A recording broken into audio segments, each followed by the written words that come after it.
Your entire life can change in the blink of an eye. It's something that everyone knows to be true, but it's also something that very few people ever actually experience for themselves. When a van transporting college students was involved in a terrible accident on the highway, the damage was brutal. Those who didn't lose their lives saw them forever changed. However, for one family, life didn't change just once.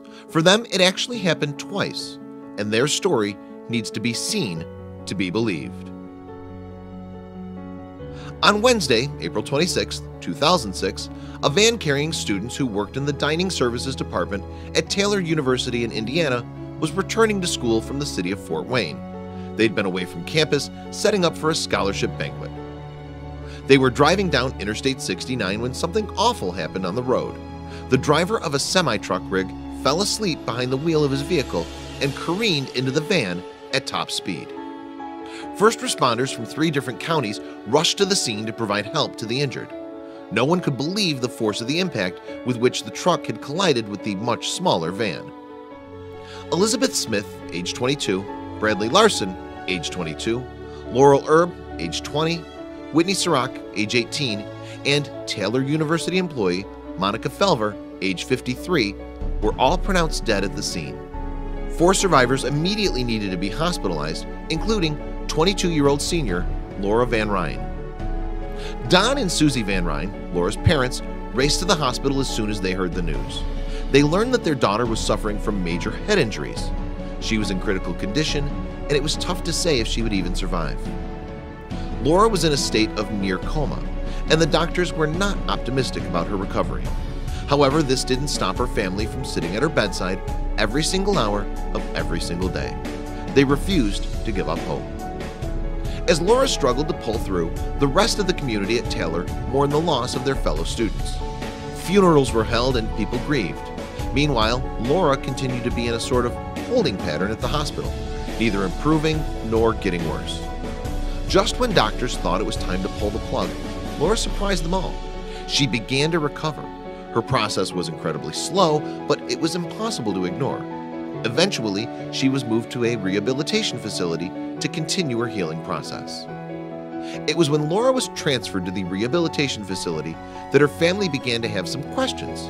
They couldn't shake the feeling that something was seriously wrong with Laura, and they didn't mean her injuries from the accident.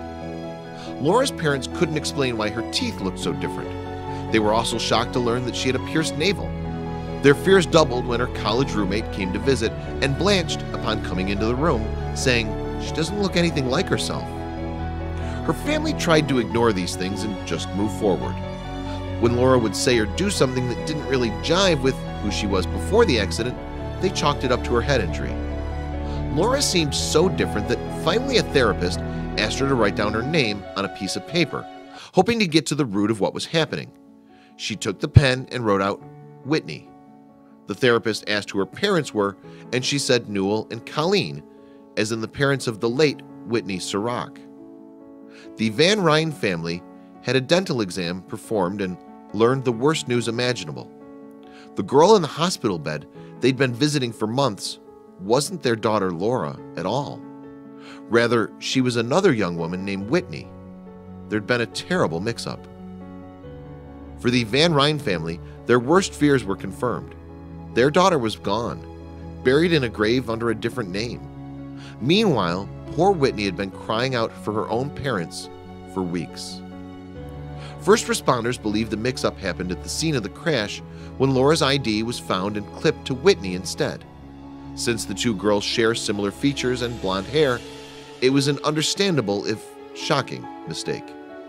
The accident itself was already so tragic, and both families had endured so much. The fact that their story wasn't over yet was more than they could stand.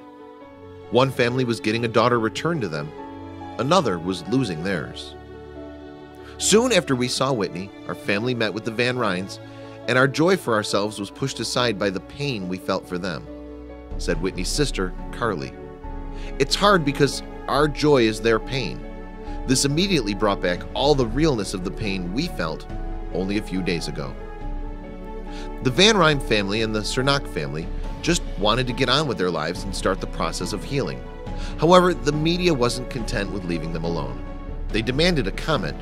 but for 2 years the families remained silent. When they finally did come forward, they let Whitney do the talking. "The Van Ryns, they loved me like I was their daughter because they believed that I was their daughter," Whitney said, describing the strange but special bond the two families now shared. 4 years later, Whitney married her husband, Matt, in the same church where her own funeral was held. The couple now has 3 children together, and they cherish every day knowing just how precious life really is. What an unsettling twist of fate.